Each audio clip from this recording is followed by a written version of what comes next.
Welcome to Prince Shortened House. Exercise number 444, 400 words, 60 words a minute, then repeat 80 words a minute. Be ready. Start. At the very outset, I would like to mention that the idea of introducing a compulsory savings scheme is not a new one and has been under consideration for the past several years. In fact, as early as in 1998-99, the National Development Council had expressed a view in its favor. We are also trying to secure the cooperation of trade unions and employers for its introduction.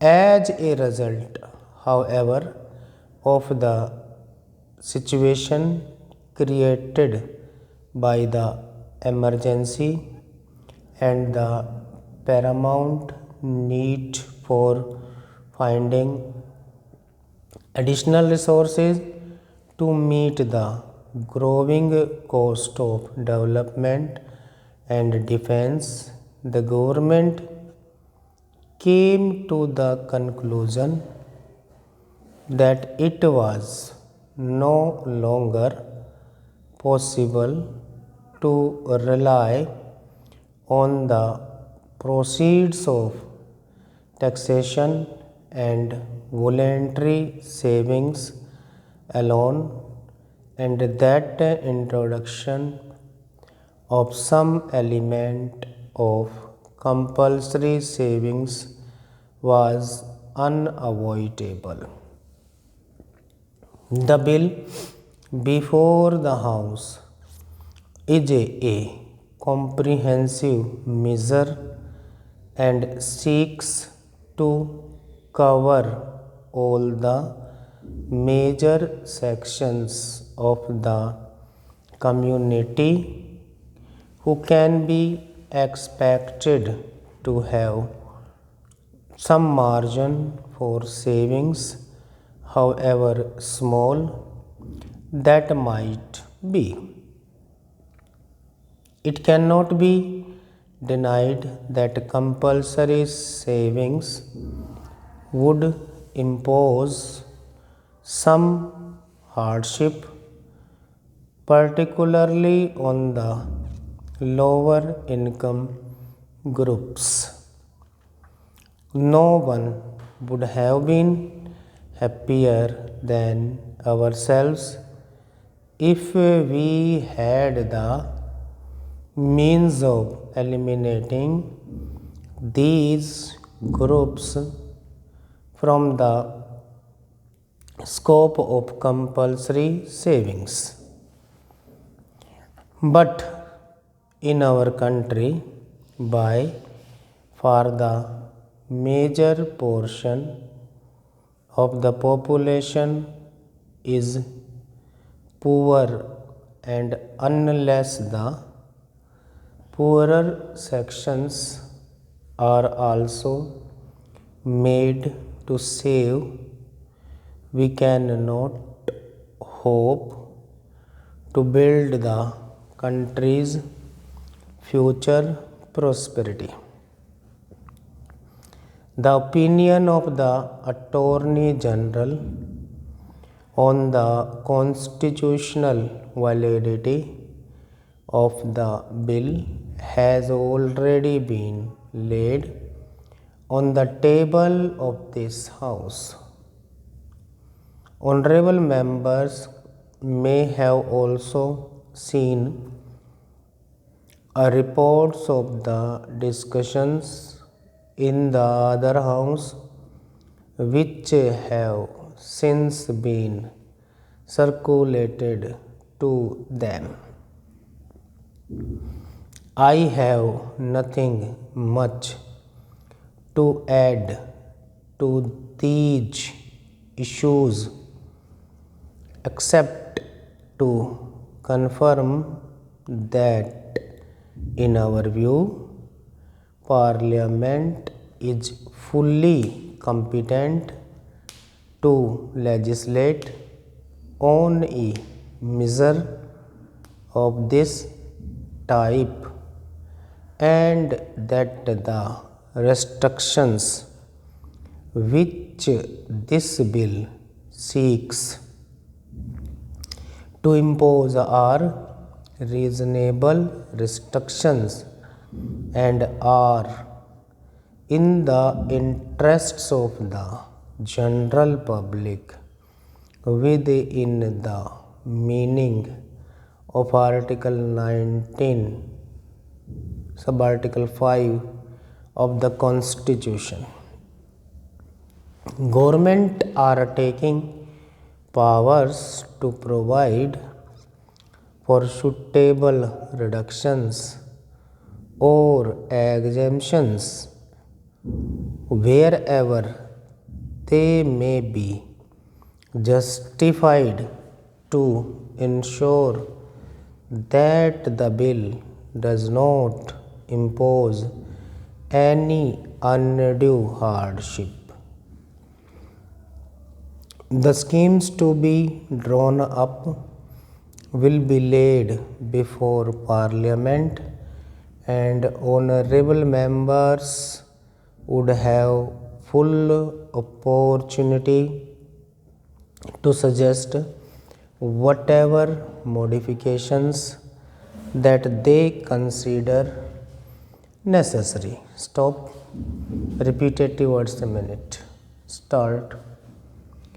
At the very outset, I would like to mention that the idea of introducing a compulsory savings scheme is not a new one and has been under consideration for the past several years.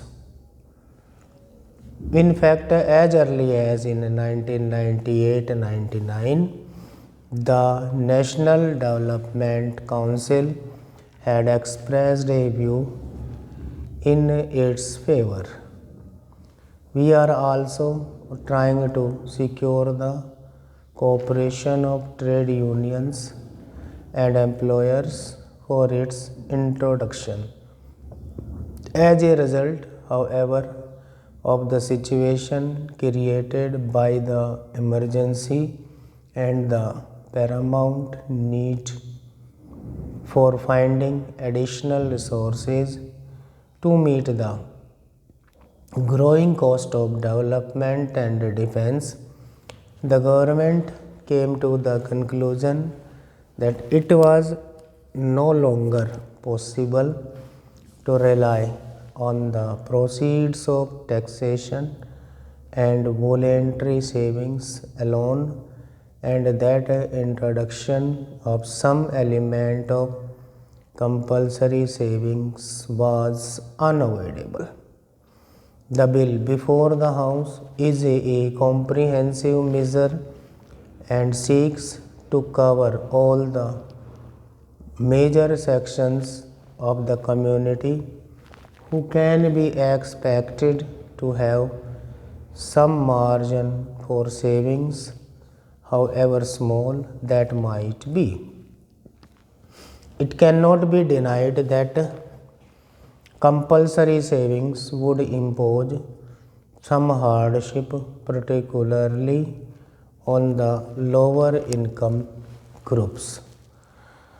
No one would have been happier than ourselves if we had the means of eliminating these groups from the scope of compulsory savings.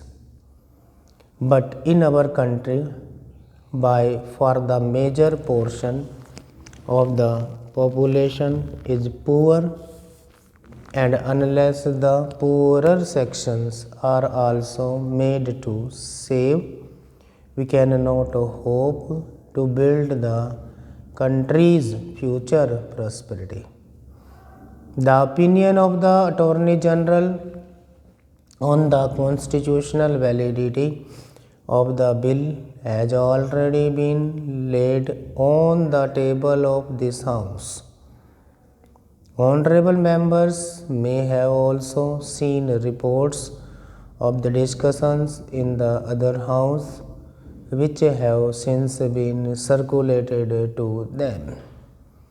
I have nothing much to add to these issues except to confirm that, in our view, Parliament is fully competent to legislate on a measure of this type, and that the restrictions which this bill seeks to impose are reasonable restrictions and are in the interests of the general public within the meaning of Article 19, Subarticle 5 of the Constitution.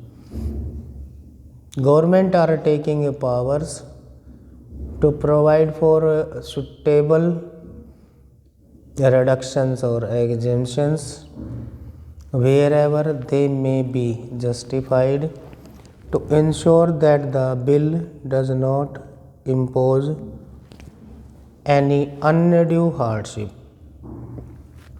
The schemes to be drawn up will be laid before Parliament, and honorable members would have full opportunity to suggest whatever modifications that they consider necessary.